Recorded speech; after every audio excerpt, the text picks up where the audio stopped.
What up? What's happening, everybody? Welcome to another Sunday Fun Day live stream with Missing Link here on Blood Splatter Chatter, doing another double feature. We're going to be talking Nicolas Cage's Dream Scenario and the new Poor Things film starring Emma Stone and Mark Ruffalo and William Dafoe. But first, Missing Link. My brother, what's happening, dude? How you doing, man? I'm good, man. I'm good. It's a good Sunday.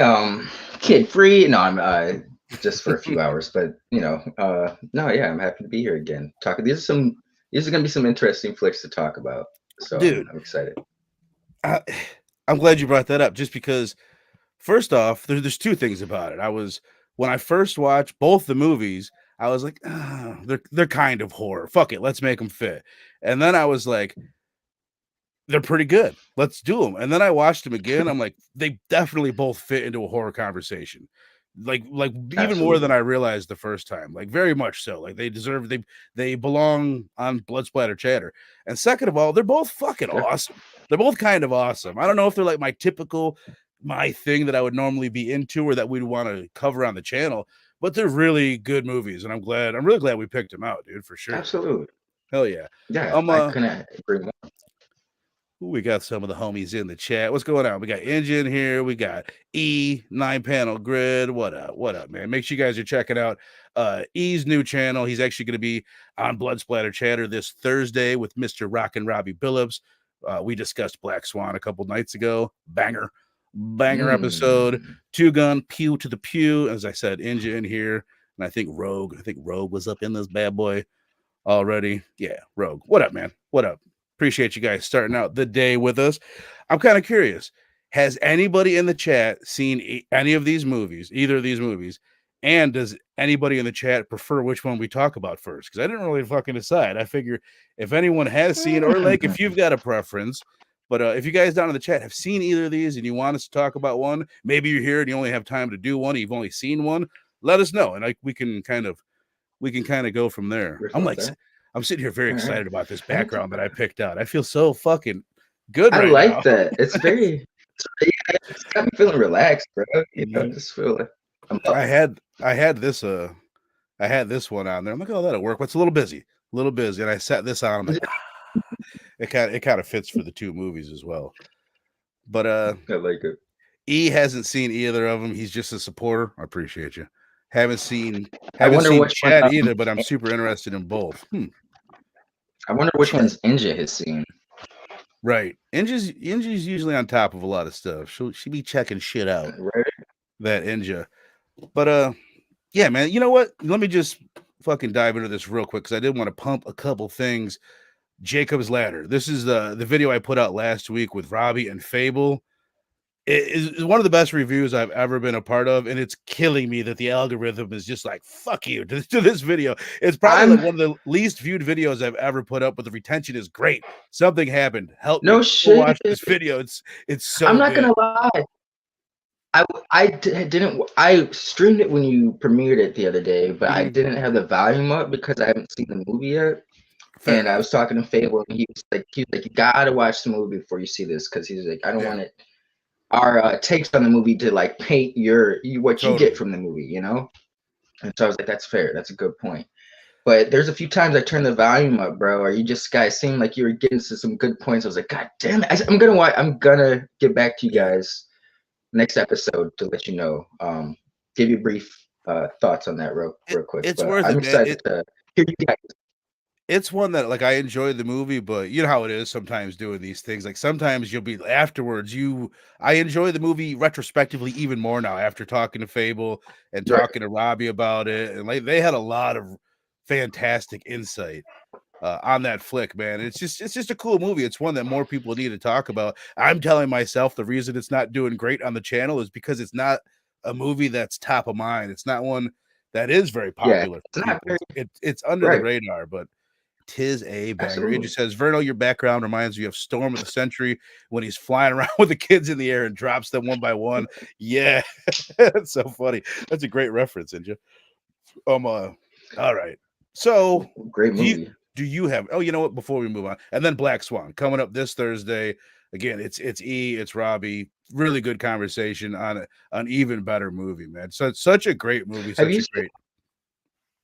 Go on. my bad? Have you seen Mother by Aronofsky? No, we Or talked Mom? I think it's Mother. with Jennifer Lawrence, 2017. Yeah, Have you seen it? Harvey R. Yeah, yeah. Would you? I think it'd be an interesting. I've only saw it one time, like when it first came out, and I don't know if I was in the right frame of mind for it. It wasn't bad, but I was like, trying too hard, pretentious a little bit. But I would be down to see it through a new lens. Right. From what I've heard about it, it's a divisive one. But like, it seems to be like everything Yes, Aronofsky does is either people love it or they hate it. He's definitely one of those guys. yeah. But it's exactly what you're saying. It would be a good one for a conversation. I'm saying, what do you think, Link? Which one do you want to get into first? Dun, dun, dun, dun, dun, dun, dun, dun. You know, in my head, it's like you had a list of dream scenario first, so I don't know, but I feel like either one. But which one did you enjoy more? It's weird because I almost think Poor Things is the better movie, but Dream Scenario I enjoyed more because it's just an easy, We'll go such a with fucking easy watch. yeah. Boom. I Let's I agree. yeah, let's go with that one. I agree. That's my picks as well. I thought Dream Scenario. I Right. enjoyed Dream Scenario more, but technically, from a technical standpoint, Poor Things is a better movie. Right. Yeah, I agree. I mean, what's cool about them is a lot of times movies like the premise is going to be the thing, or it plays a key factor in what gives a movie longevity. And these have Right. a lot of times when I'm going to set up a movie or when we're doing these shows, for people out there, everybody that does these, the last thing they want to do is set up a premise for a fucking movie. It's the trickiest part of this fucking job. But with both of these movies, there's such good, solid premises, and they're both easy to set up. With Dream Scenario, basically, Nicolas Cage, he's this tenured professor. His life is pretty boring. He's this pretty boring guy, like he looks like in this picture here. And then he starts to pick up. Everyone's dreaming about him. Like not everyone, but a lot of people are having these dreams, and the dreams start out where it's just him being like this passive observer. There's like crazy shit going on in the dreams, and he's just there, like not helping, never doing anything.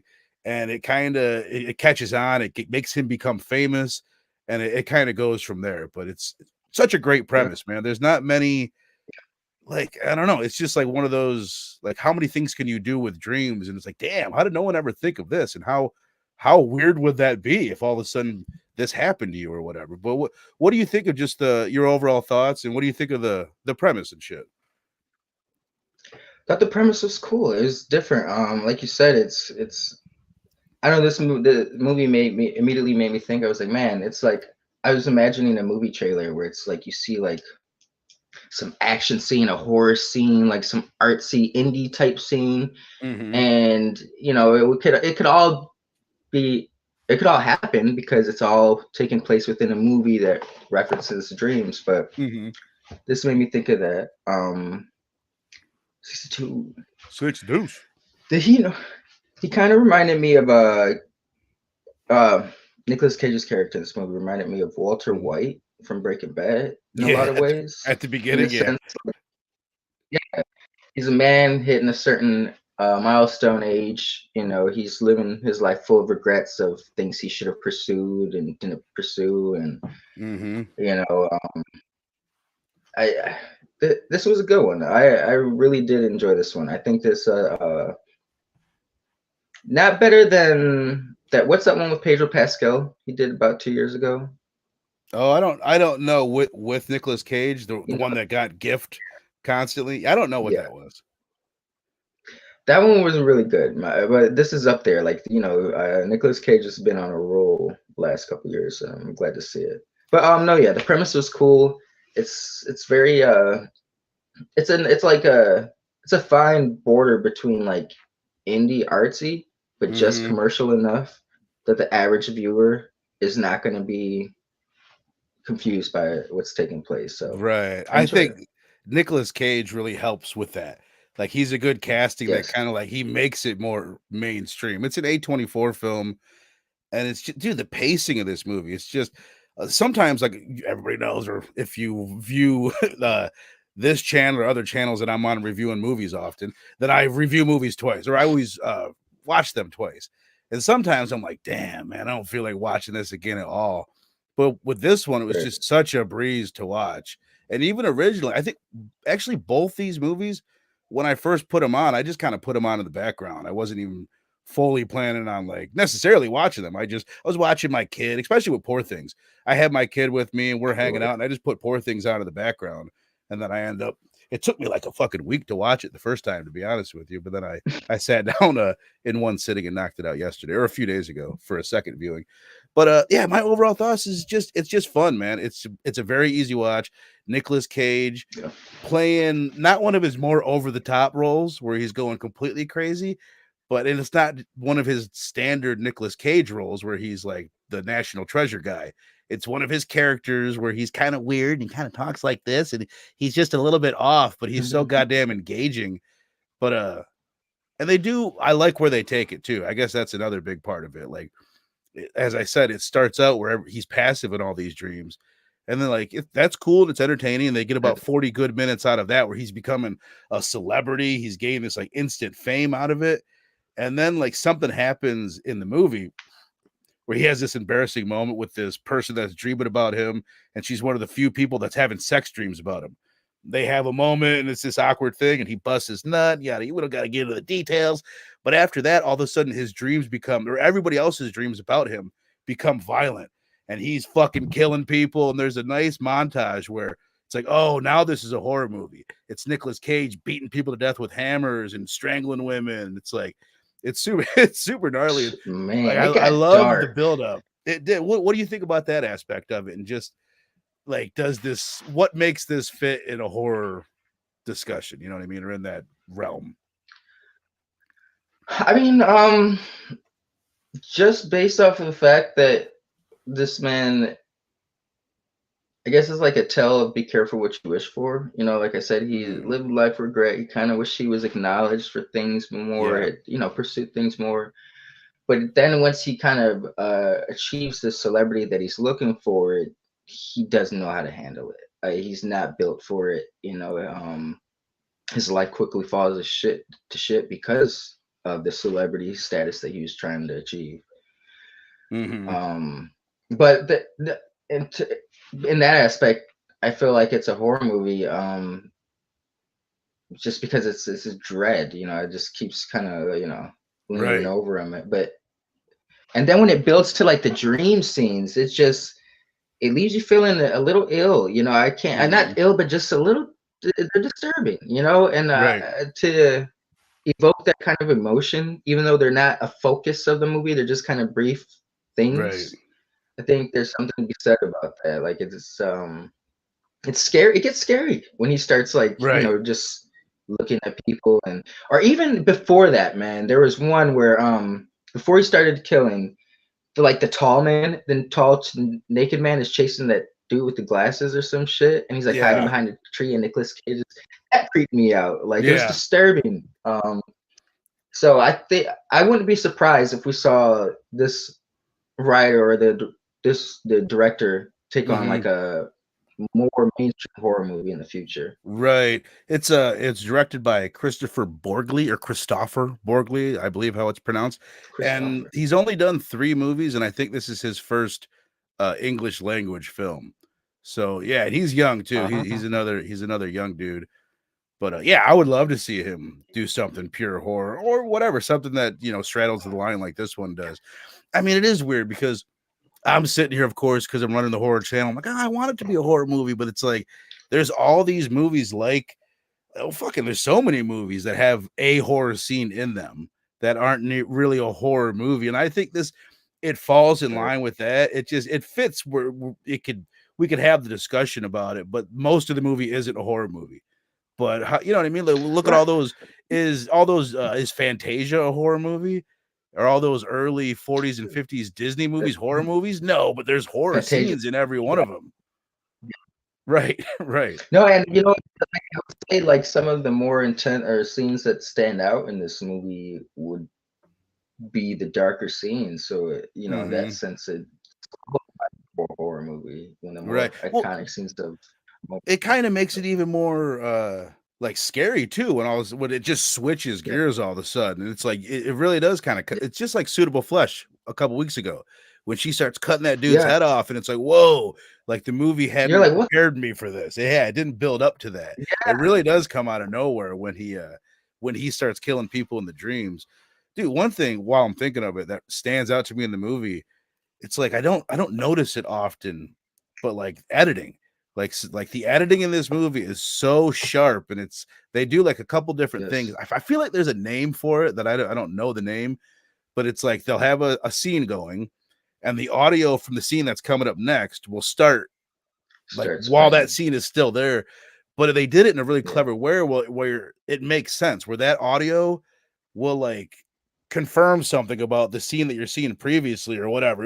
It's just interesting way of doing it. I know there's a name for it. There's another bit that the editing was really fucking good.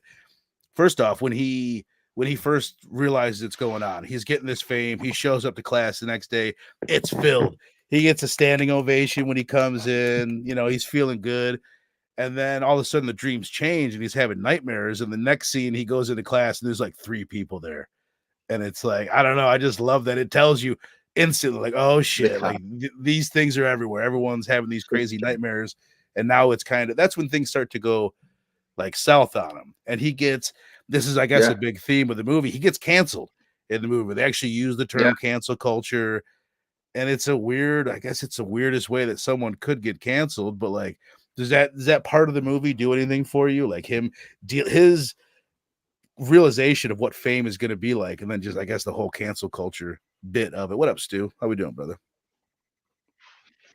So, no, yeah, it's it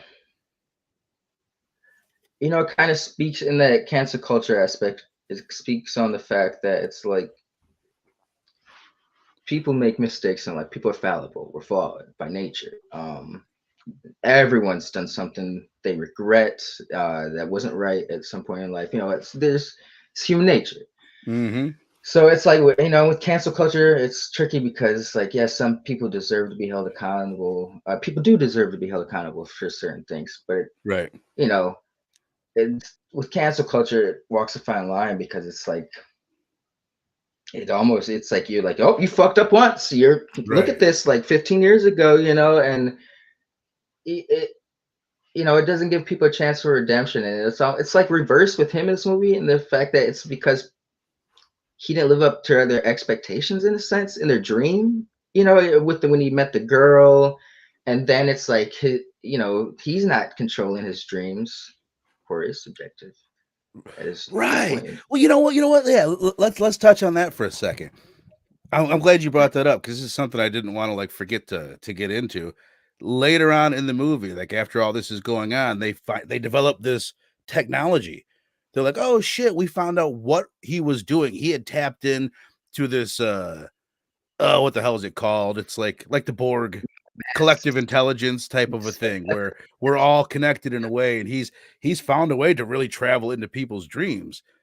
And it was when he had that embarrassing moment when he busted that nut that all of a sudden the dreams changed. So is that the way that you view the movie? Is like he doesn't know it, he's subconsciously doing it, but it is him going into these people's dreams and killing people, right?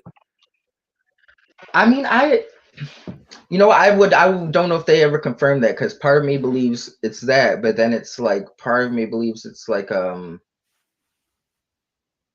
because did they ever confirm whether when he's in people's dreams that he remembers doing this stuff, No, I or don't think. every time it was they were telling him what happened, and he was just Right. like, oh, interesting.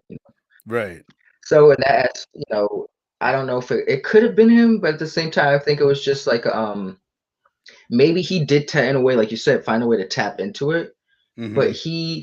the device obviously made it more controlled, and maybe Right.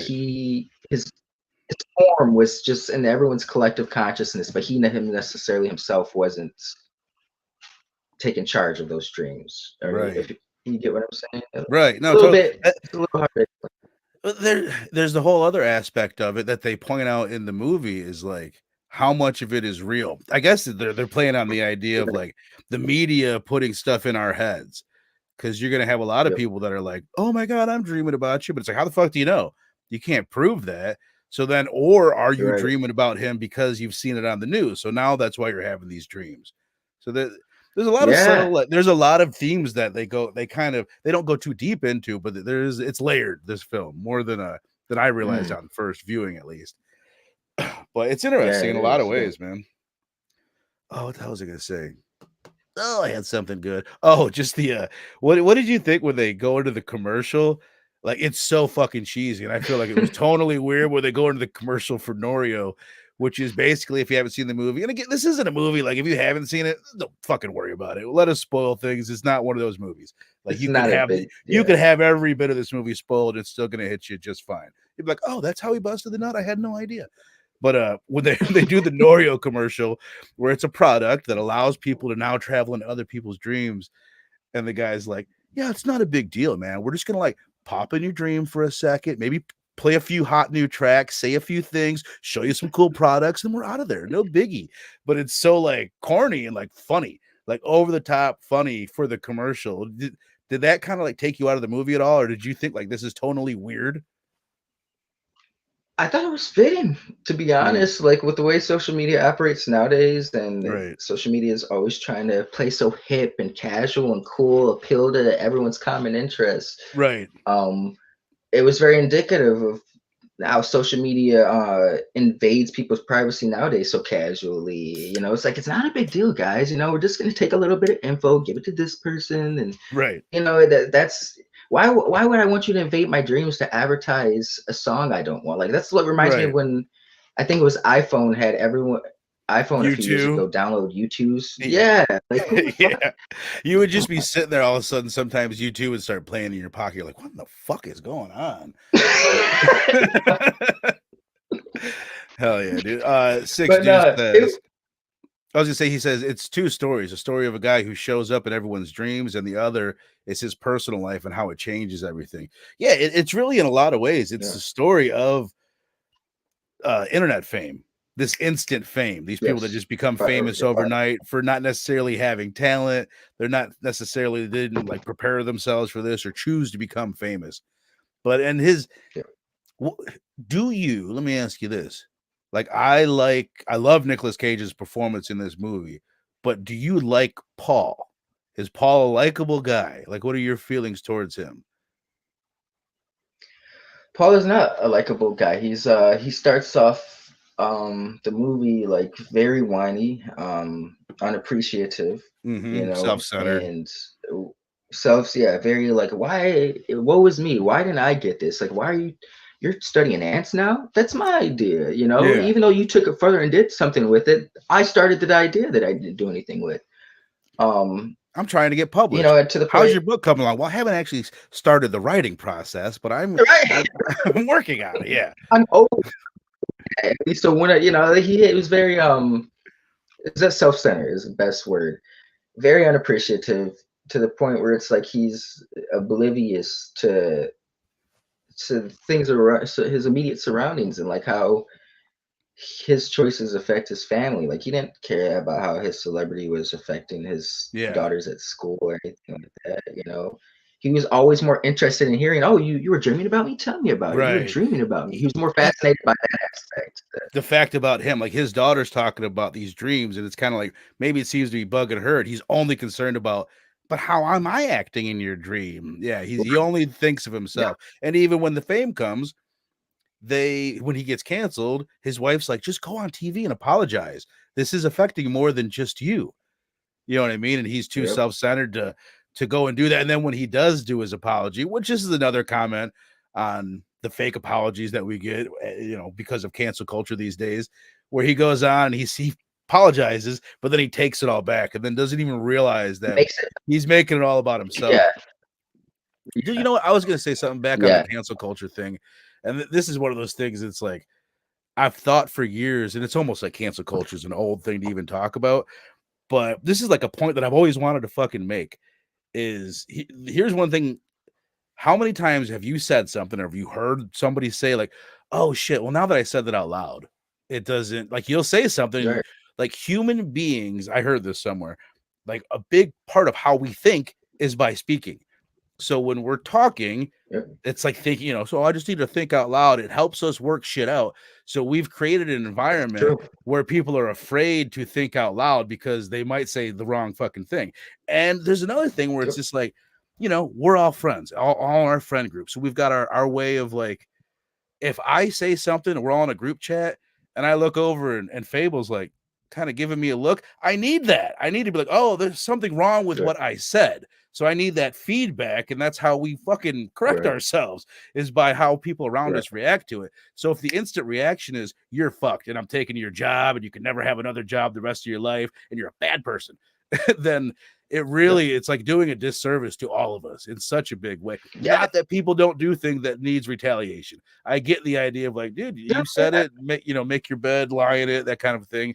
But there's something to be said for that. No, I no, absolutely. I find, like, just I find I think of myself as an open-minded person, but Mhm. even I find myself like second guessing certain things I say. Sometimes I want to make sure I word it the right way because I don't Right. want to offend anybody and have people coming at me sideways when that wasn't my intention. You'll also Because think that happens. you will think on some shit. You might say things like, well boy.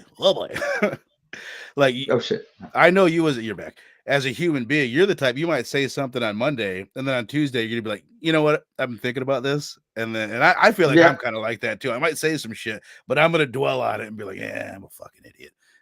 Maybe I shouldn't have Yeah. said it. Yeah. Like, there's a little cringe there. Yeah, bro. That's human nature, though. I think Right. that's it's like I said, it's people are flawed, so we're gonna make mistakes.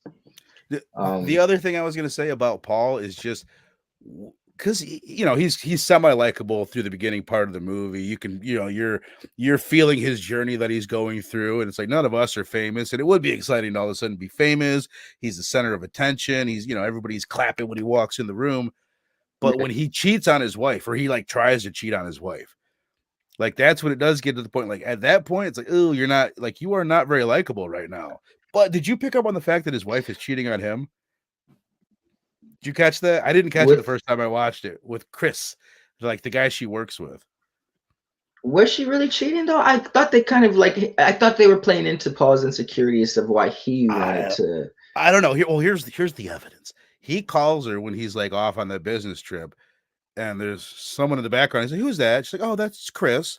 We're working on something." And I'm like instantly like, "Ugh, what are you doing?" And you're right. Yeah. It could just be his insecurity.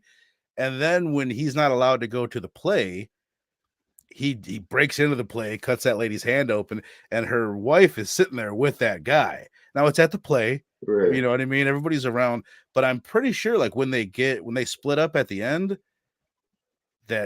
like, I don't know, because you're right. You might be right. He's just asking his daughters, like, has Chris been over to the house? Is he sleeping over? But I guess I just assumed when he showed up at the play and they were together, like, oh, but it might, yeah, you're right. It might just be his insecurities or my insecurities about their relationship. No, no. I mean, no. You made a good point because I initially when he called with that scene, I got that vibe too. I was like, where is she? Yeah, she should. Yeah, they're working on something, right? But then the scene that followed with Paul went and tried to have his little fiasco happen right after that, and I was like, Right maybe it after was it. just this insecurity.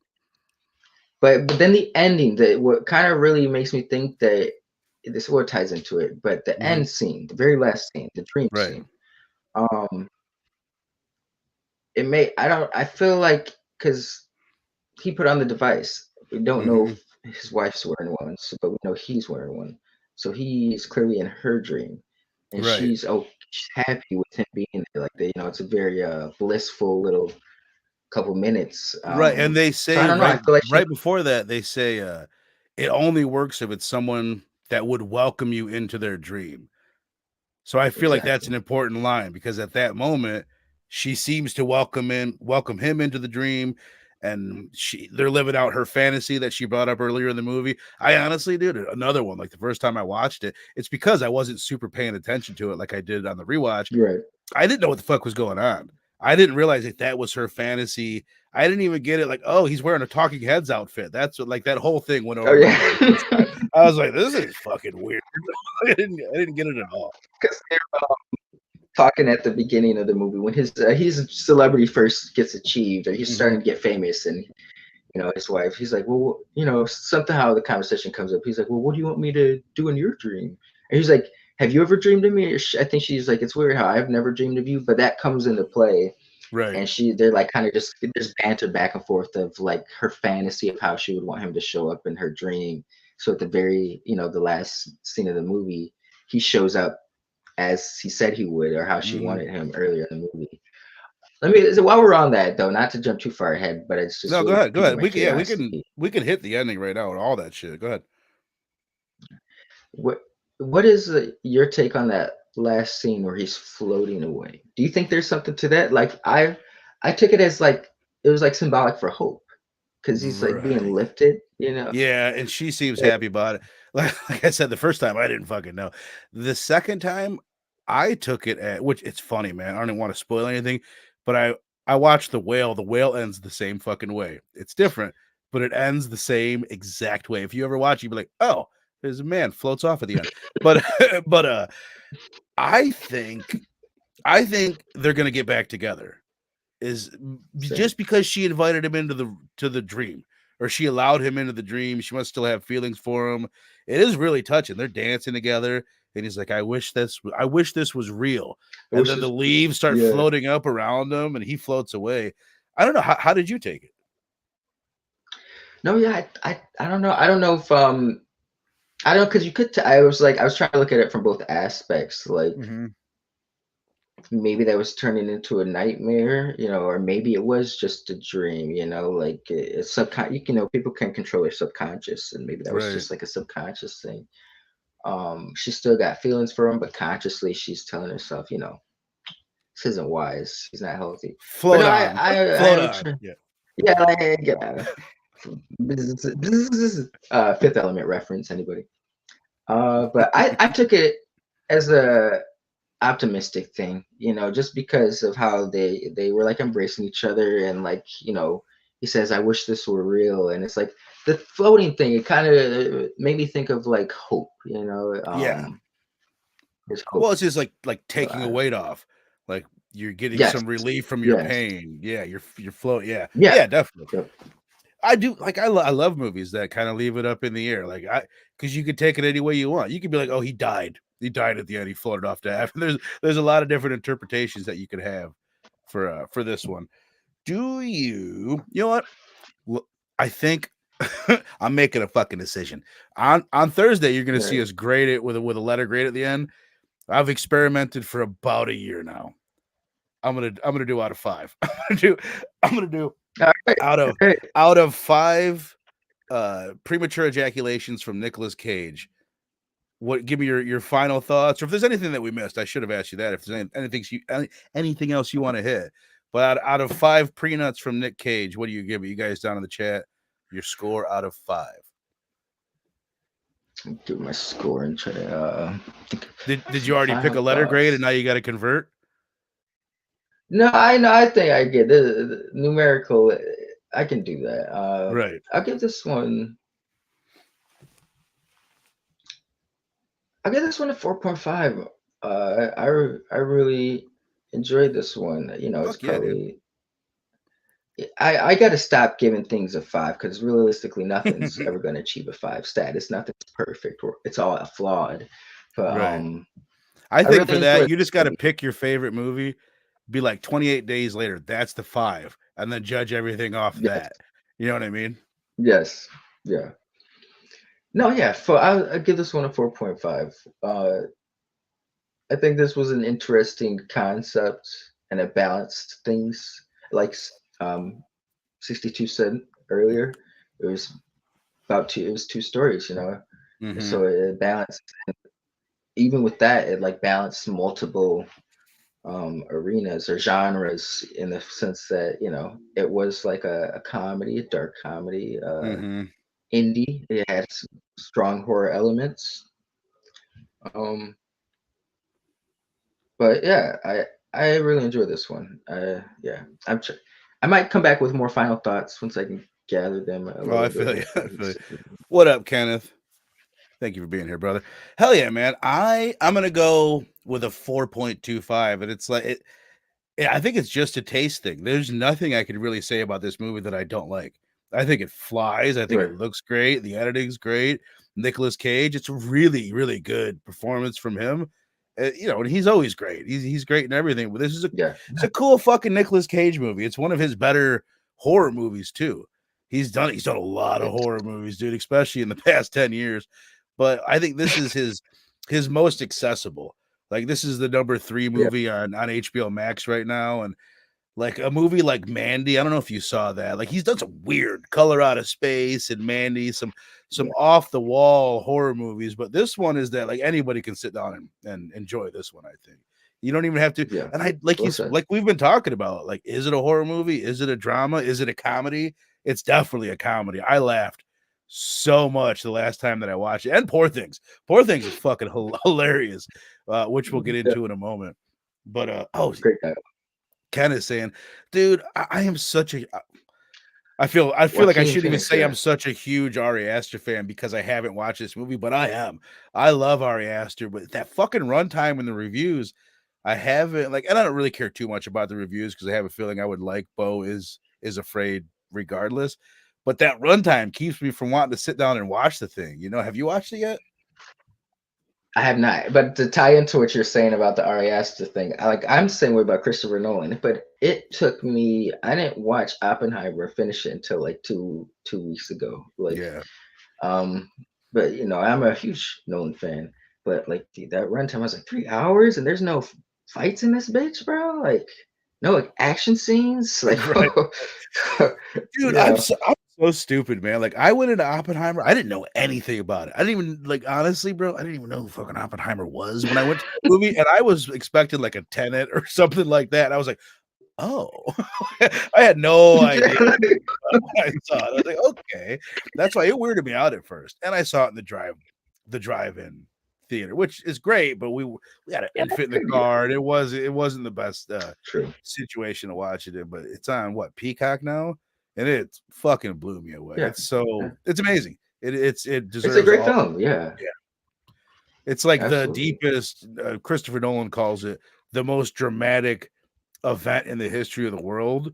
And it is not the movie itself, but the dropping of the A bomb and the building of it. It's like it couldn't get any deeper of a subject better than that. 9-panel grid, whoever this guy is, says 3 out of 5 A minuses because fuck it. I'm using letters and numbers, and it doesn't count because he hasn't even seen the movie. That's okay. We appreciate that. All right. So let us move on to Poor Things, a movie that I did not think I would be covering on this channel. Like I did. It's so insane. On Thursday, we're going to be talking about a movie, Black Swan, that was nominated for Best Picture for the Academy Award, and Natalie Portman won the Best Actress. She won the Academy Award for that. And then Emma Stone won the Academy Award this year for Best Actress for Poor Things. This one is directed by Yorgos Lanthimos. Did I say the last? Yeah, Kristoffer Borgli for Dream You know Scenario. what's Want to make strange? Mhm. Just I'm thinking about those wins you just pointed out with between Natalie Portman and Emma Stone. Is that Mhm.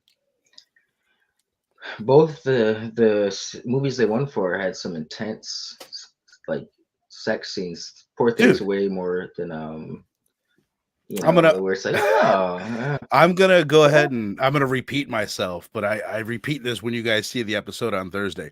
I've cracked the code on how to win a Best Actor award, and that's masturbating. If you, sorry everybody, we've been talking about busting nuts and masturbating this episode, but I'm sorry. sex it's If sex. you Check if your if snoring, I'm bro. going back and watching Black Swan, you got that masturbation scene from Natalie Portman in the movie. Poor Things is just chock full of masturbation and sex scenes. And then I put on The Whale with Brendan Fraser, won Best Actor this year. Opening scene. It's Brendan Fraser just fucking going to town. I'm like, oh my God. Like it's so wild how the Academy like has no respect Bro. for horror. They don't get into the blood and guts, but they have zero problem. They actually, it seems to be the opposite of that. Marissa Tomei for The Wrestler, she's playing a stripper and she's naked. Like the only time you ever see her, she's naked. Got nominated for Best Supporting Halle Actress. Berry, It's like, Yeah, they love it. Monsters Ball. Nudity is a plus for them. They were. Did you seen that, right? Which one? Oh, Monsters. Monsters Ball It, Monsters Ball. with Oh, was that with Billy Bob Switchblade dude? Billy Bob Thornton. Yes. Oh yeah. And Did she I win think it for that or nominated? yeah, she was wanted in that scene, and I think they say they didn't, but I think that was a real sex scene. I think that was like pornography almost, in the sense that we watch two actors actually have sex on the screen. They just because I don't think I've always said it before. Halle Berry's not a bad actress, but she is not the best actress, and she was giving some realistic performances during that Oh, scene. she was So going that's for it. why I think it's real. She had done Yeah. that before. She had done Billy Bob before. You could tell that. See, I do remember that now. I remember. God, I feel like I remember like hitting the rewind button on that. Like I feel like I was young then, but I don't know what year that came out. I wonder what year that Yeah, was. that was 2001, I believe it Okay, that was when sounds it about came right. out. That sounds about right. But all right. All right. Let us dive into Poor Things. Just set up the premise real quick. And this is why I say like this does fit a horror channel perfectly, because this is very much, I don't know if it's like credited this way, but it's a reimagining of Mary Shelley's Frankenstein. The Screen Rant. Did you happen to watch Absolutely. that video I sent you? This is kind of a long video, but No, it's all good. In the Screen Rant video, they keep calling it a Frankenstein of Frankenstein, where it's like you take the Frankenstein story and you pull it apart and you put it back together in all these different ways. yep, Because it's basically like a female Frankenstein. It's such a cool premise where Emma Stone's character, she's this woman. At the beginning of the movie, we see that she commits suicide and she's pregnant. So William Dafoe, let me go ahead. I actually have a few pictures for this one.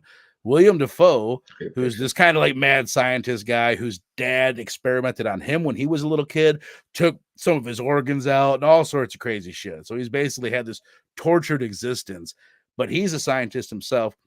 He takes Emma Stone's dead body with the baby inside of it, and he pulls the baby out. The baby is alive, takes the brain out of the live baby, puts it in the mom. So now we have Bella. Bella, played by Emma Stone, who starts out the movie like a baby. You know what I mean? She knows nothing. She's sitting there just smashing a keyboard, and she knows nothing. And then throughout the course of the movie, this is the thing that's a little bit of a weird stretch. For some reason, the baby brain ages rapidly. We're over the course of like however long this movie takes, a couple years or something, she becomes a fully formed, like she's a doctor, she's a scientist by the end of the movie. So it's pretty much, I love shit like this where I love characters like Data from Star Trek or any of these characters that are learning about humanity, that want to become human. So like it's this great vehicle to explore the human experience through this character. And she's like the ultimate Yeah, example of that. Like a lot of times, like I'll be taking notes on movies, like, oh, this happened and that happened and blah, blah, blah. But like while watching Poor Things, like at the beginning of the second watch through, I realized like, oh, I'm just gonna write down what she learns about, because that's what this movie is, like her going through the world learning shit. And this isn't the best podcasting, but I'm just gonna read off a list of a bunch of shit real quick just to give us an idea. But she learns about life and death. She learns about sex. She learns about polite society, art and literature, freedom, alcohol, jealousy, philosophy, sexism, money, inequality, suffering, prostitution, which I want to get into a little bit, employment. She learns about loss of empathy, and hope, socialism, and she learns that by putting a finger in someone's ass and choking them slightly, you can get a man to bust a nut just a little bit quicker.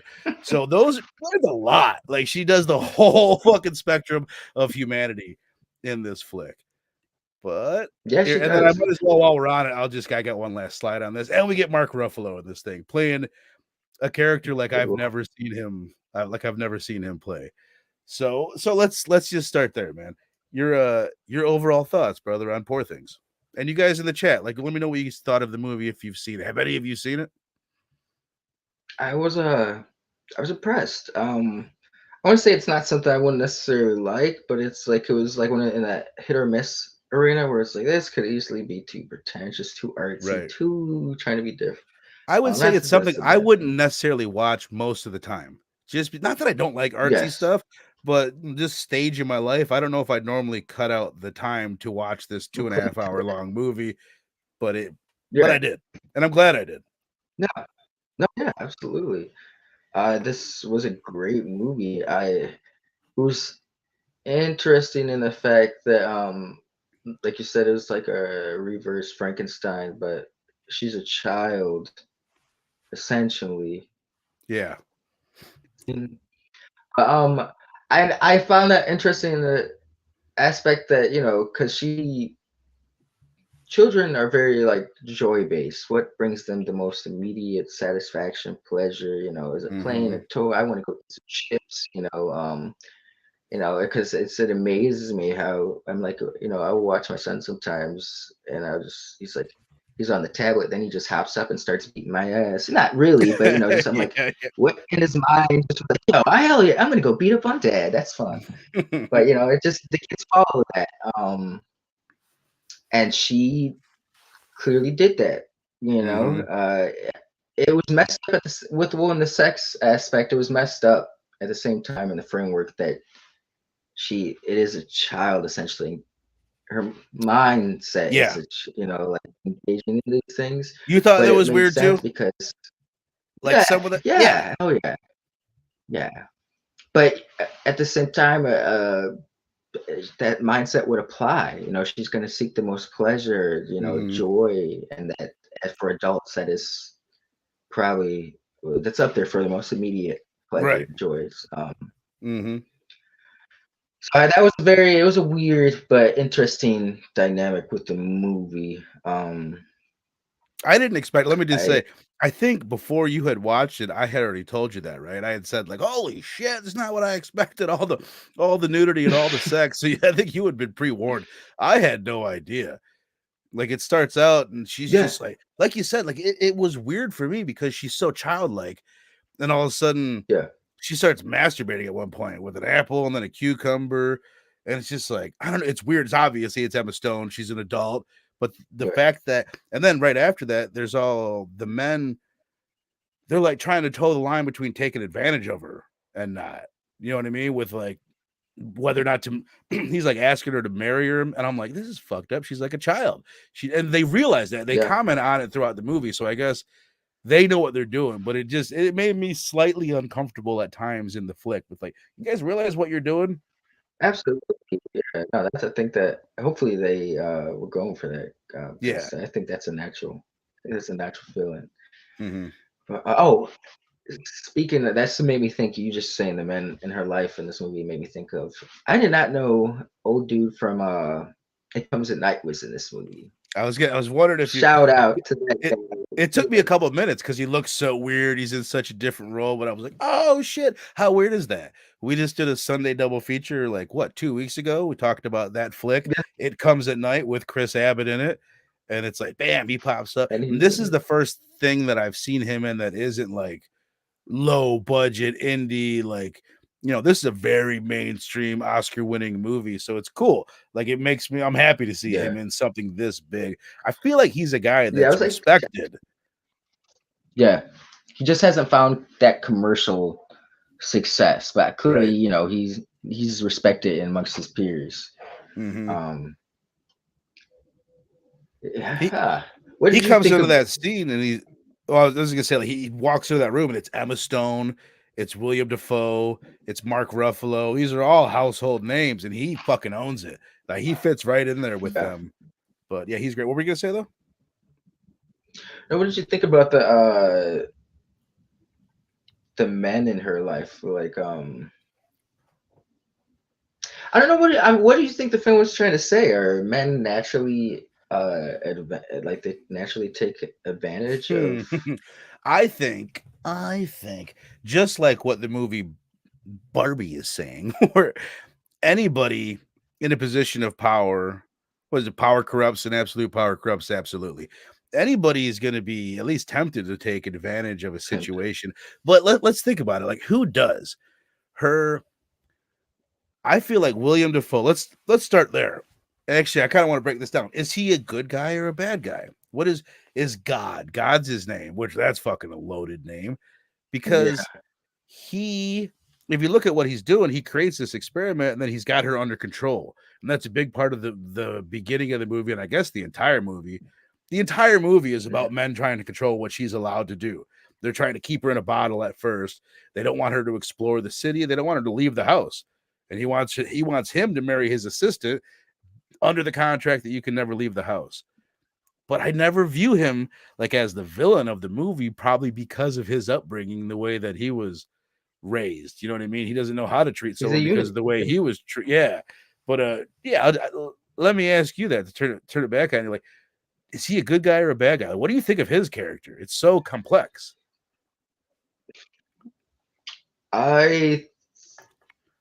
He obviously a layered character, but I think he starts off as like a mad scientist, and the aspect that he kind of created her as just an experiment, just to see if he could do it. But I think he does start to really care for her as a daughter towards the end of the film. Well, you know, he wants her well-being. You know, he's looking out for her well-being. He wants the best for her. I think he definitely started as a mad scientist, but it quickly became like a father figure role. You know, I just think, like you said, he never comes off as unlikable. But if you look at his actions, that's what makes him interesting. Like the way he plays it, the way they write him, it's so dicey. Like you're selling marriage almost. You control everything she does. You know, it's so yeah. It's all about shades of gray, man. You know, but looking at it black and white, he is very villainous in his actions. It's cool. That's why I think he's a good. His fucking makeup design. I wish this was a better picture where you guys could see it a little bit better, but it's so cool. They make him very Frankenstein-ish right away. There's so many things in this movie they're celebrating the Frankenstein-ness of the whole thing, and he's one of those aspects of it. He looks so cool. His accent, it's like one of my favorite William Dafoe roles ever. He never, you know what I mean? He can go way over the top. He can be so mustache twirly or just like, but he plays it a little bit more subtle, and he crushes it in this film. I think he's so good. Yeah. And then there's his assistant who asks her to marry her. But this is part of the thing. Before she's fully formed, he asks her to marry her. Not formed, but you know what I mean? She's still like childlike at that time. And she agrees to it. But by the end, and then she leaves. She goes out on this venture and she ends up coming back and deciding, yes, I'll still marry you. But I love that when she does come back, he's like, I was wrong before. I was mesmerized by you. I was taking advantage. Like he calls it out how it is. So he is like a clear, you know what I mean? He's a good guy for sure. Like and then there's Bruce Banner, who is the guy that's coming in, sees the situation and takes advantage of her every chance that he gets throughout the whole film. He's the pure bad guy. Yeah, I was gonna say by today's terms would be called a fuck boy.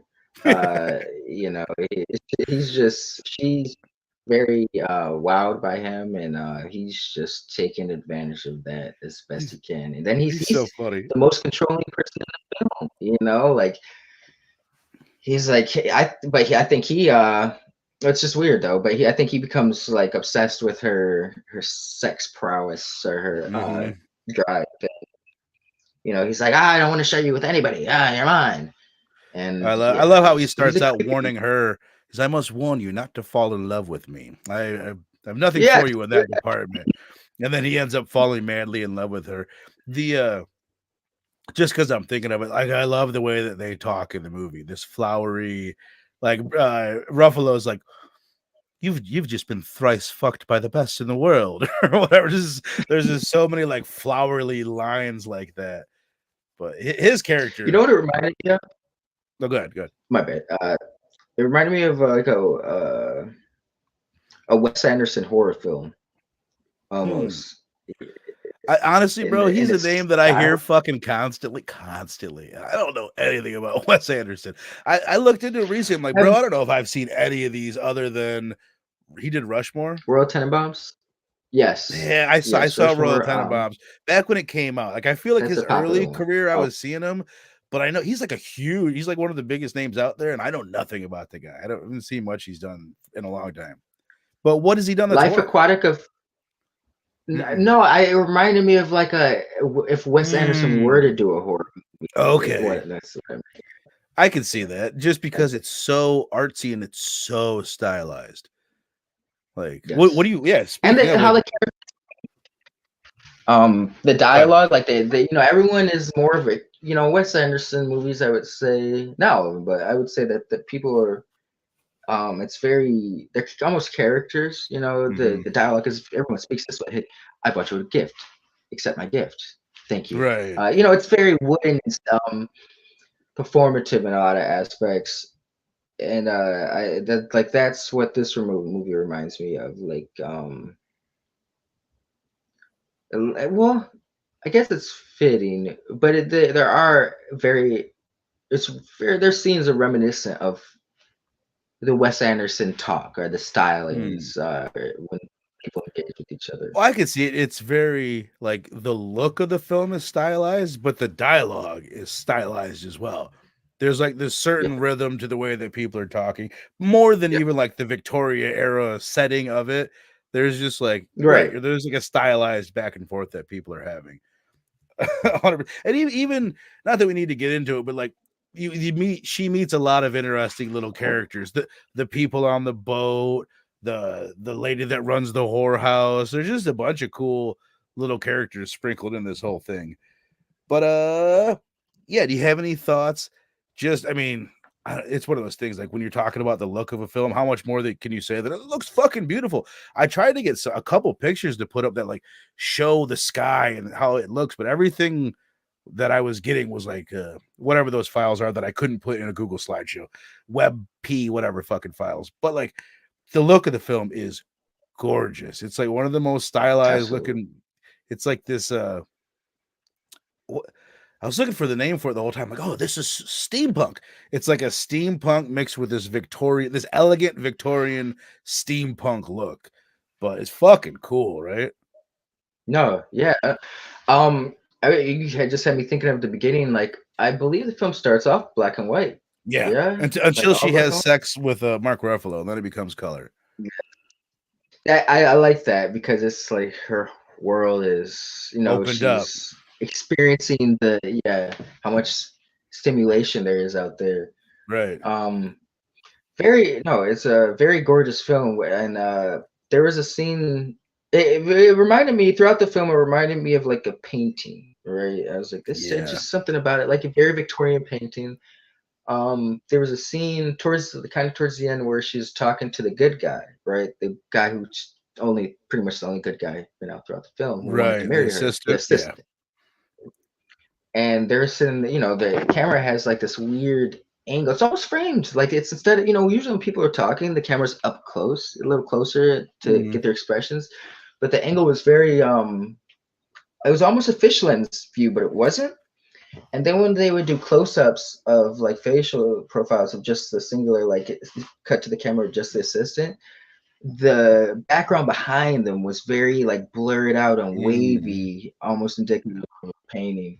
And then Mhm. at the very end, when the end the movie and like the credits come up and it says poor things or there's like a painting there or it's like Bro. surrounded by a painting frame, and so I appreciated that quite a bit. Like you Dude, said, it's a gorgeous movie. I'm glad you brought up the ending. Did you like sit and watch the first time I watched it? I just let it play. Like after that, where it does that poor things and it's like wrapped around like a big rectangle with the words. It goes on for Mm, like 5 minutes, and I wanted to look into this. Like, it is some of the most gorgeous art that I've ever seen in my fucking life. Like, did you guys go curate this and collect it, or was all this made for the movie? Because it is for the some of movie. the best like end credit. It's just gorgeous. Like it'd be an amazing screensaver just to have on all the time. It's really good stuff that fits I've the look of the film. Now you got me curious, and like I wonder if the movie's visual look was like influenced by a particular painting style of a certain Right. century or something like that, like Certain, the yeah. Victorian painting. Uh, but no, absolute gorgeous film, man. I haven't seen a movie that looks this good in a newer movie in a minute. Right. That's not some stylish blockbuster. Right. Um, Right. Well, something this artsy to get. I don't know. I mean, I don't know how popular it is. It won, you know what I mean? We had a bunch of Academy Award nominations, so I know it's popular like that. But our mainstream audiences watching this movie? I guess that's the question. I feel like I don't think so. yeah, probably not, right? It's more No. like the film people that are into this. I don't know. It's it kind of crosses that No, line. no, yeah, no. I could if people could easily give this a chance, they could. I could see this being a mainstream thing, but Right. It's going to surprise people with the sex. There's a lot of people that are going to throw this on thinking it's one thing, that and then as soon as it goes to the sex, you're going to be like, "Whoa." that could either sway some people away or bring them in. But Right, exactly. it's a good aspect. But I want to point out the scene where she first gets with Mark Ruffalo, and like when not first meets him, but shortly after they meet, and she's on the roof, and he's on the Mhm. roof, and there's like fireworks going. You could tell they were fake fireworks, but it kind of reminded me of like a stage production, like a Mhm. theater production. But it was gorgeous. It was like gorgeous to look at, even though you could tell it was obviously not really real fireworks. It was very reminiscent of the painting. So I almost I got to look into it too. Now you got me jonesing to know Right. Right. um, what was the influence. You had mentioned just the fisheye. You said like it almost looked like a fisheye lens at the beginning. I actually saw this somewhere. It was on Screen Rant. They said that anytime that she experienced something new, they went to a fisheye lens, and it's like usually when you see a Mm, fisheye, it's like I don't know if you've ever like if you have a fucking fisheye lens on a camera and you zoom it all the way out, that's when you get that circle shape. That's like a fisheye lens right. all the way zoomed out. And at the beginning of the movie, you almost never see in a newer movie a fisheye lens that's used like that, where it's like black Yeah. around the edges and full circle, and it's so disorienting. And that's what it's supposed to represent. Like the first scene where we see her and she's playing the Ah, piano, it's supposed to represent like how disorienting it must be her and how like confusing the world must be. But they kind of like slowly zoom out how much they use the fisheye lens throughout the movie. And then the other thing yep. that Screen Rant pointed out that I'm certainly not fucking smart enough to get into, but it's interesting. Supposedly, what the movie does is it kind of travels through these different philosophical ages of thought.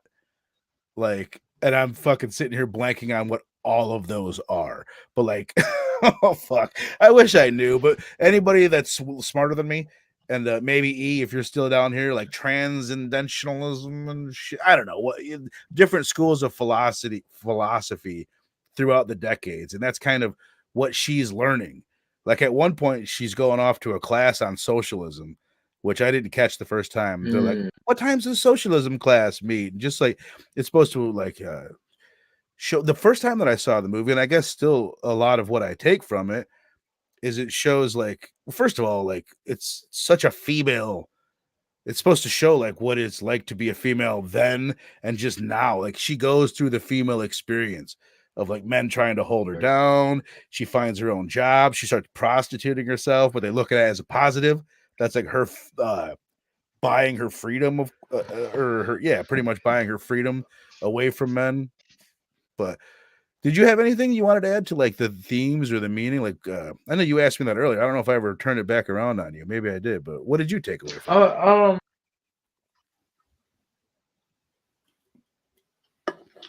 theme.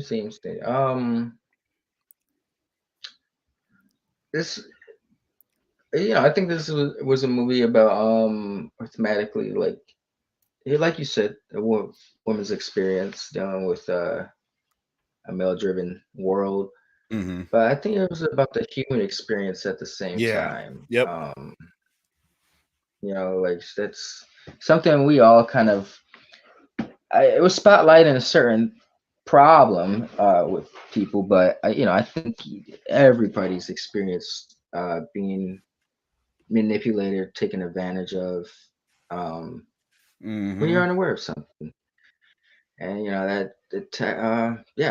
I'll go with that. Stumbling over no, my no, words. no. That's great, man. It's fucking great. It is. I mean, it's a deep movie, but it's also like they balance that by the humor and the crudeness of it, so Yes. it doesn't feel overly pretentious, when all of a sudden there's a sex scene or there's some goofy ass dance in the middle of it where she's got Ruffalo around the fucking throat. Yeah, I loved that whole bit. I wanted to look into more of like you said, like the symbolism and the inspiration for the style, and even like what year was this set in? Like I wasn't 1,000% sure on that. It felt like 1800s to me. Is that what you got? I got like late 1800s, like maybe even when was damn it, I should know this. When was electricity discovered? Oh fuck, bro! No way you gonna do that on me. What year was electricity 18 invented? something. What the fuck? 1870 something. This should be a much easier fucking question. When was electricity first used? This is so fucked up. This is Google that I'm on. It says in the 6th century BC. Like, wait, what? The Greek What? philosopher. Yeah, that's not it, right? Oh, wow, that's interesting. That is fucking interesting. In the 6th century, they experimented with amber rods, and these were the first studies using electricity. But no, that's clearly not when when it was employed. That's cool though. I should be able to find I that much appreciate fucking it. easier than that. Benjamin Franklin, Had it. 1752. That the kite thing was Wow. 1752. Yeah. Interesting. So I Okay. don't know. Anytime after Yeah. that, because they're rocking the electricity up in this bitch. But I got 1800s though. That's yeah. what you said. I was getting like 1800s vibes. What did you think Like it was on the funny? cusp of, Anytime that they said fucking, I even like tried to look this up. Like, when the fuck did people start saying fucking? Mark Ruffalo, a lot of times, you'd be like, are you fuck? What the fuck are you talking about?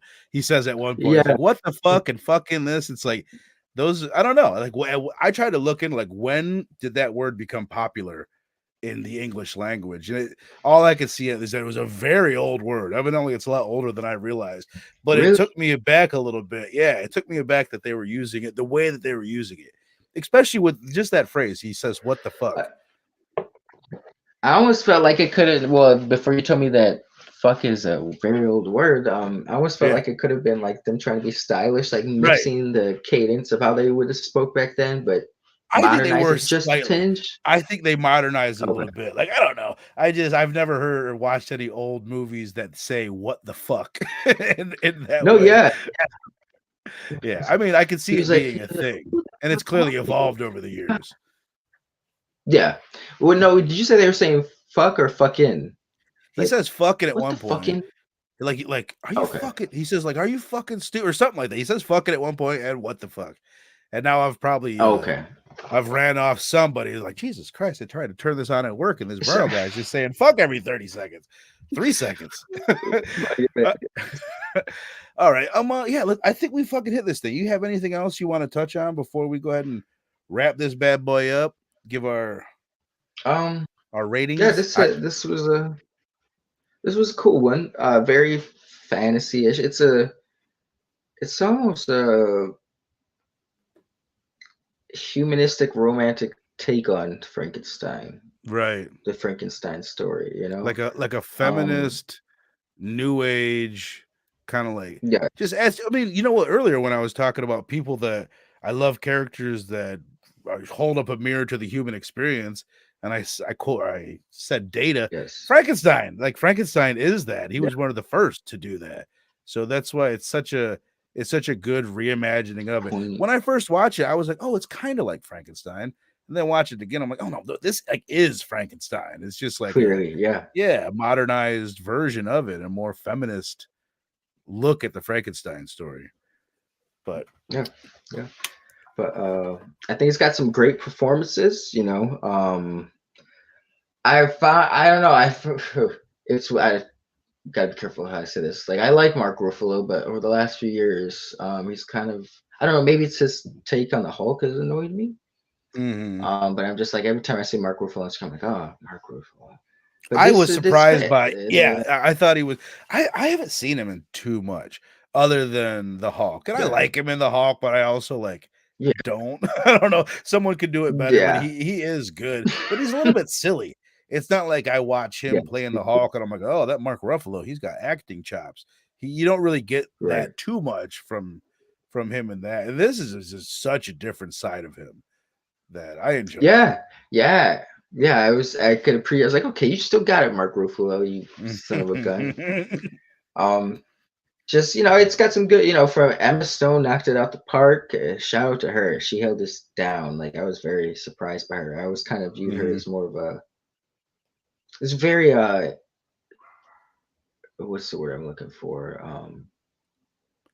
Like Bold. It's a mainstreamish. bold role. Yeah. Well, I didn't realize. Like, I don't know. I don't keep up too much with like the Oscars and modern celebrity mainstream movies and shit. I'm pretty much in my horror lane right now with films. I don't know what the fuck is going on, but like she won the actor or the Oscar for Best Actress for La La Land. I don't know if that was Yeah. like 2016, 2017. She's got 2 Oscars under her belt now. Like, I don't think of her like that. I remember it was Cruella is what made me be like, oh fuck, damn, I Emma still have Stone to is see that. amazing. She's so good as Cruella. I don't know if there's a sequel or not, but I was really impressed with that. Was the first thing that I had seen I her have in to see besides it. like Yeah. since like Super Bad, you know what I mean? Just like the role she was playing as a young adult to where she's at now, and she's one of the most respected actresses in Hollywood. She's got to be. She's won 2 Oscars, Yeah. which I keep trying to call Oscars for some I reason. just no. I wasn't trying to say she wasn't like a tame actress, but I didn't think the intense sex scenes in this Yeah. movie I've ever seen from Emma Stone. I wonder if she's ever But got nude man, on film before. she has. It hasn't been like this. Right, right. I You're mean, it's very not comfortable in just her skin. for people that haven't seen it. It's not, won't go too graphic, but it's frequent. It's a lot, and it's Yes. not just like, oh, we saw her breast a Careful. couple times. You see her bush like 5, 6, 7, 8 times throughout the movie, and just it's crazy. I don't know. It's like they really go for it. It's They went blows for it. my Yeah. mind how respected that is compared to horror. It's like it's all just movies. Like, why is that so much more respected than cutting someone's head off and making it look fucking great and everything? I don't know. It's like it's weird. It's snobbish, is what it Because it's really like, you know is. what? They got naked on camera. Yeah, that's all it is. It's like You I don't know. you think it's like, People, oh, I respect it because they it's went for it. Like, it's oh, I that's respect. Like they don't well, respect I don't. I mean, fucking I Mia was just joking Khalifa. about that. Yeah, Well, that was my exactly. thought. But It's like, oh, maybe they some do people do. appreciate the fucking. Did you see? I This is think totally out. sex sells, man. Yeah. That's I think that's why nudity that is more forgiving at their intense sex scenes is more forgiving at for movie awards than say a horror film that's Right. inciting people want to be aroused. Not Right. everyone wants to be scared. Right. No, But that's a good point. Well said, my friend. All right. So, what did you give? Did you rate it? and I will give this one. I'll give this one. Fuck it. I'll give it a 4.5 as well. There you go. I'm gonna say this a 4. Just like we said earlier, technically from a technical standpoint, it's better than Dream Scenario. Mm-hmm. I liked Dream Scenario more. Right. I think it's a great film, interesting concept, and it's a cool reimagine or take on a classic story seen through in a different lens. Right. Hell yeah, man. Well said. It's so funny. I'm gonna go right there with you. I think I liked Dream Scenario better, but just a little bit. But this is a more impressive feat. You know what I mean? To do this, Yes. I respect what Yes. they did. The settings, the outfits, the costume design, the performances. Like Nick Cage's performance in Dream Scenario was really good, and the supporting cast was really good. But everybody in this is probably better. Yeah. Like Emma Stone is way better than Nick Cage Yeah. was in that. It's one of my favorite William Dafoe performances ever. It probably is my favorite Mark Ruffalo performance, just because I'm not that familiar with him outside of the Marvel movies. And the story that it tells is epic.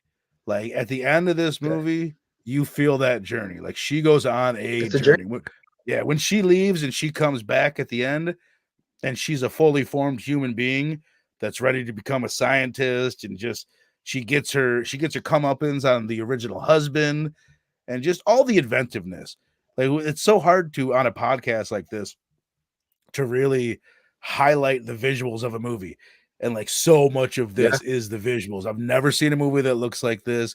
You've got these weird animals that are like half duck, half pig, and just like a lot of weird shit like that. The glasses that she wears, that steampunk look, the Oh shit floating yeah. around. Yeah, where it's like, I think part of what's going on in this movie, which was throwing us off with the to date it, is that it's like got this fantastical technology in the Victorian setting, because there's like shit floating around in the Yes. skies, and I don't, you know what I mean? I don't think that's, there was blimps and stuff back then, but Blimpers it and felt it yeah, felt yeah. futuristic. There's like things on wires Way- shooting around.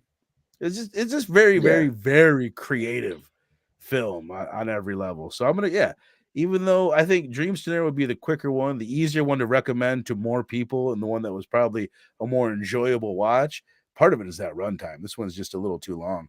But this is a great movie. They're both gonna Yeah. last. I think they're both Fantastic. movies that people will bring up 15, 20 years from now, and be like, they're gonna bring up this one more often.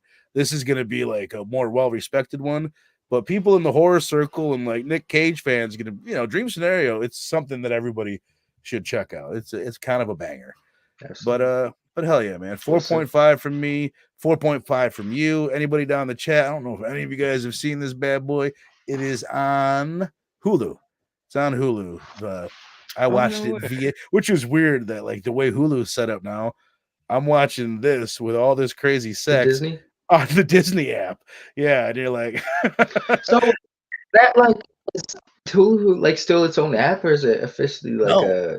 yeah, no, like as far as I don't know. I haven't checked back on it to see if it's still a thing, but like it was like a couple months ago, a month and a half ago, I went to click on Hulu and it doesn't work. And then I go to Disney and I go access Hulu through Disney now, which is I wild. can't be mad at that. I know, Yeah. because Hulu will have Um, some wild shit on their. It's just it's an interesting the world that FX that's, brand yeah. Got to on the go through Disney. Disney The to get Disney. to. If you want to see Emma Stone masturbate, you got to go to Disney Plus. That's pretty much how this works. But hell yeah, man. Dream Scenario, Poor Things. We both highly recommend both of them. Go check them out. Chill Out Man making a late entrance. You son of a bitch. Said I would wait until I get home. Wait until they got to this movie. All I have to say is I like apples. Me too, man. Me too. I like cucumbers even more. But hell yeah, what's up, Chill? Appreciate you being here. Yeah, as I said at the beginning of this thing, please go right now. Check out Jacob's Ladder. It is up. It is a phenomenal movie, and one of the best conversations I've ever been a part of online. So again, go check that one out. Did it last week with Robbie and Mr. Fable. Coming up on Thursday here on the channel, Robbie is back, and Eric the Stash Durant's joined us for another fucking great conversation on Black Swan. Even better movie, even just equally as good conversation. Chill says he's been listening. I appreciate you, brother. I appreciate you. And then I just figured I'd throw it in now, just because why not? The following week I'm going to be doing The Omen. So after March Madness wraps up, the first film we'll be doing here on the channel is The Omen. And then I'm pretty sure the week after that That we're doing was Hispanics, Satanic Hispanics, a fun anthology film. What's that? did Richard Donner. He didn't Mhm. direct the remake of The Omen 2, did he? He directed the remake as well. No, not the remake, as far as I know. Okay. I doubt it. I hope not. But he directed, yeah, he did do the OG. The OG. Uh, Monday night That's on Pop underrated, Culture man. Philosophers. Tomorrow night on PCP. They're doing Spiral to wrap up March Madness on PCP. The Adam Green Spiral, not to be confused with the one that's part of the Saw franchise. Actually, Robbie is going live in 11 minutes doing Rock and Robbie Live here Sunday night. So after this, go over Pop Culture Philosophers. Good times always being had on Rock and Robbie Live. And then always good times being had on Supreme Clientele via Dr. Dupe's fan club, where you get the homie Stu and Missing Link. So this is last week's thumbnail, but just tell the people about the channel or the show and what you guys do over there, brother. Oh yeah, we pretty much just gush over comics. We try to keep 3 weekly books, or every show would cover 3 books from the previous week, or recommend them, or shout them out, and then we kind of dive into the past of comics in a particular era, subject, character. This past Tuesday, we had Chris from Lost Comics over, and we discussed Wolverine Origin, the divisive book that it is. That was a great conversation. And this week we will be having our brother Manny, and we are moving back. We started off at Wednesday, and had some schedule changes, so we changed it to Tuesday. But now we are back at Wednesday, the home slot, new comic book day. Hell yeah. So I got to talk to Stu about this. I meant to ask him this. I just kind of thinking out loud at this point, but I'm wondering if we'll start. No, it might be too much to cover like new books the day of, Wednesday, since we come on Wednesday. You can maybe give a quick non-spoiler record too. You know what I mean? Just be like, hey, yeah, check this out. But this one knowing Stu, he's going to spend that whole Wednesday working on slides and shit and not read any of the books for that week. So he'll be like, what? There's books this week? But hell yeah, man. You guys do a great job. I've been having some good guests on too, man. Fucking John from John's Comics with Kids a couple weeks ago. And then Chris last week. So I'm loving it. And Manny coming this week. Fucking awesome. Again, Thursday, Black Swan. Be there or be square. Appreciate the hell out of all you people. Oh my God, I got to pull a fable. Where's my brand? Where the fuck is it? Oh my God. Really, I appreciate you guys. We'll see you on Thursday, 8 p.m. Central Standard Time, or Central fucking Daylight Time. It's so confusing. 8 o'clock or 9 o'clock, wherever you're at. Maybe 6. I don't know. Look on YouTube. You'll find it this Thursday.